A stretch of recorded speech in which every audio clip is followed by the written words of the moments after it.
Last episode, we started to look in more detail at what a Republican form of government is. The legislature is a first among equals. We also saw strong evidence that Tom Emmer isn't a Republican at all. We looked at his secessionist proposed amendment to the Minnesota Constitution. Tom Emmer's effort to pick up what the Confederacy failed to pick up in the 1860s is just wrong. I tried to ask him about this at the Eagle Street Grille. Oh, the uptakes here. I didn't know you guys were still in business. Yes, we are. Representative Emmer, House File 3738, do you still support that? Where would you like me, Tom? Wherever you want me. At the bar. I like that spot. House File 3738, do you still support that? So what are we doing? But Emmer has his staff act like sports blockers, getting between him and me so he could avoid answering my questions. Mr. Emmer? Is there somebody from the press? I consider myself a journalist also. It's not your party. We also considered my claim to be both a candidate and a journalist. His website says public event. Tom says I'm not a journalist. Let's remember, Fox reported on Mayor Rybeck's P.O. Box non-campaign, but they got the story from me. I broke it in RT&Me episode 1. We're going to keep fighting until November the 3rd. Here's another example. I'm reporting to you right now. This is journalism. Emmer's Eagle Street Grille event has been in the news a lot since then, where he started talking about the problem of servers who are earning over $100,000 a year and called for a tips credit. Mr. Emmer's statements at the Eagle Street Grille were widely reported and criticized. By the way, here's my new Bob for Governor tips bucket. Emmer responded by holding an event for servers at the Old Mexico Restaurante, another bar restaurant. Here we are.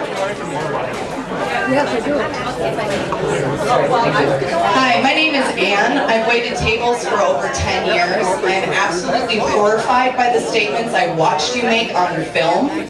We'll start with a report on the minimum wage law and the tips credit from the legislature's point of view. First, the basics. A tip credit lets employers pay tipped employees less than the regular minimum wage. There are two requirements.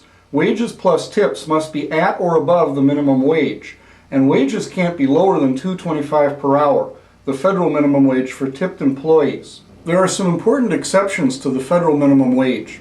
Workers with disabilities, full-time students, and employees under age 20 are exempt. For these exceptions, the state minimum wage law applies. Here are the 7 states that don't allow a tips credit. Minnesota and Montana have a 2-tiered state minimum wage based on sales volume. Smaller businesses can offer entry-level work to students. Here's a key question. How much would Emmer's tips credit cost Minnesota servers? This is usually the Minnesota minimum wage minus the $2.25 per hour federal minimum wage for tipped employees. Here are the numbers. For larger businesses, Emmer's tips credit would take $4 per hour.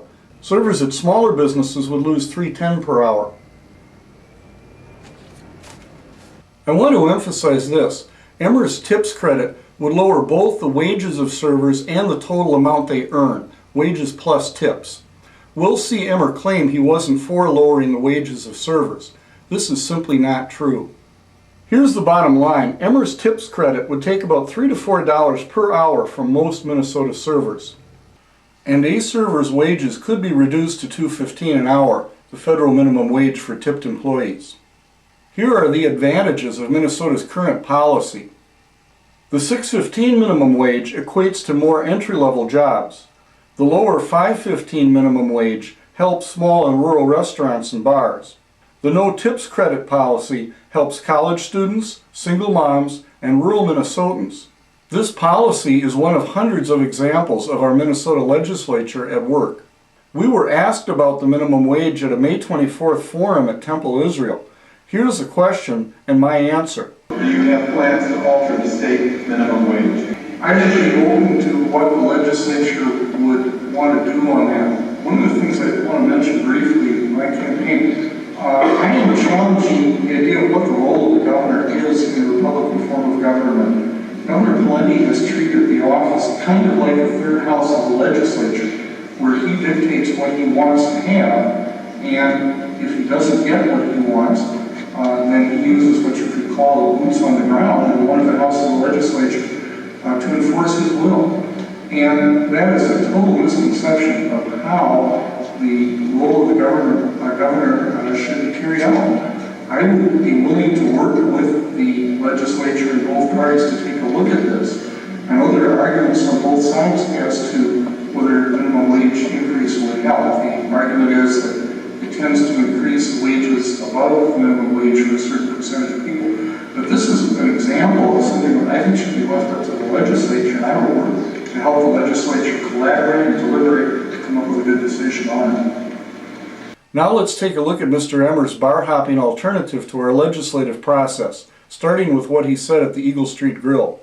I hear a story today where you have servers, people who are working here. They've been provided a job because they are able to collect not only a minimum wage, which we all want to make sure people have good living wages, but they are by law required to receive a certain wage. Well, guess what? With the tips that they get to take home, there are some people that are earning over $100,000 a year. More than the very people that are providing the jobs and investing not only their life savings, but their family's future. That something has to be done about that, because I go out on Main Street, and I'll tell you what, you go out on Main Street and people understand exactly what I'm talking about. You know, you got to talk about a tip credit. You got to talk about the regulations. What would the state have to do with tip credits? I think you've got to give these guys the opportunity. There has to be a tip credit. These guys should be getting a tip credit.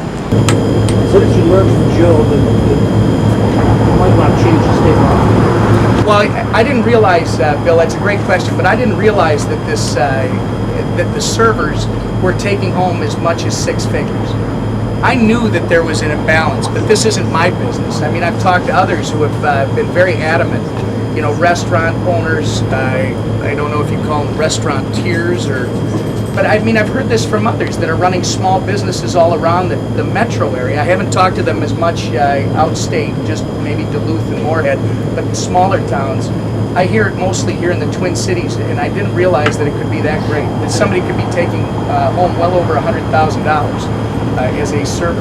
Isn't that just the free market working here until people just, reaping the benefits of hard work? You know, Brian, the answer to that would be yes if you didn't have a minimum wage law. Then you could say that it was the free market working, because then they could hire employees at a living wage, taking into account the tips that they're taking home. But what we've done in essence is set the floor as to what they must get paid. We're off to the next bar.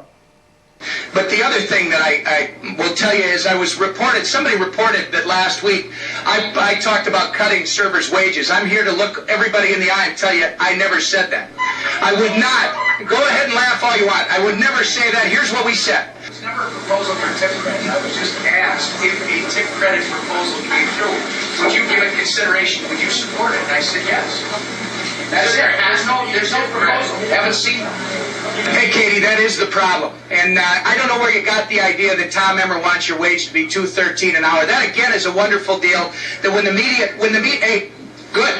You check out YouTube, you and I come on over, let's sit down, you and I can both watch it together, okay?